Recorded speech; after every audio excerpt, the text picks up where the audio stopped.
श्री राम। स्वागत में आओ,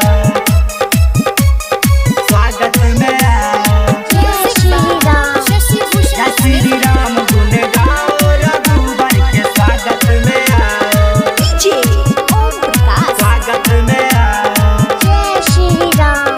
स्वागत में आओ। दिया और बाती के दीप जलाओ, मिलके हनुमान जैसा नारा लगाओ। जय श्री राम गुण गाओ, रघुबर के स्वागत में आओ। जय श्री राम गुण गाओ, रघुबर के स्वागत में आओ। दिया और बाती के दीप जलाओ, मिलके हनुमान जैसा नारा लगाओ। देश विरोधी को भगाओ, रघुबर के स्वागत में आओ। जय श्री राम गुण गाओ, रघुबर के स्वागत में आओ। जय श्री राम।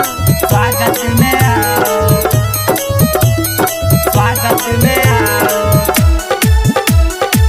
जय श्री राम गुण गाओ, रघुबर के स्वागत में आओ। स्वागत में आओ, जय श्री राम। स्वागत में आओ। कई साल बाद मिली ऐसी खुशहाली, जैसे लग रही है कि आई है दिवाली। जैसे लग रही है कि आई है दिवाली। हाँ, कई साल बाद मिली ऐसी खुशहाली, जैसे लग रही है कि आई है दिवाली। झूमो और नाचो सब, खुशियाँ मनाओ।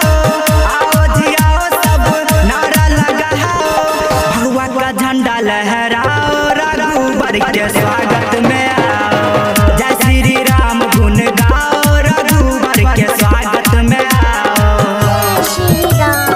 स्वागत में आओ, स्वागत में आओ। जय श्री राम गुण गाओ, रघुबर के स्वागत में आओ। स्वागत में आओ, जय श्री राम।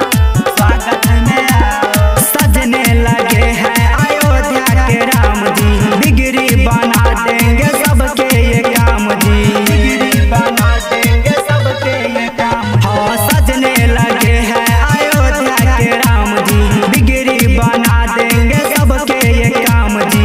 राइटर लक्ष्मण को भी बुलाओ, प्यारे लाल जितेंद्र से भजन गवाओ। ऊपर से फूल बरसाओ,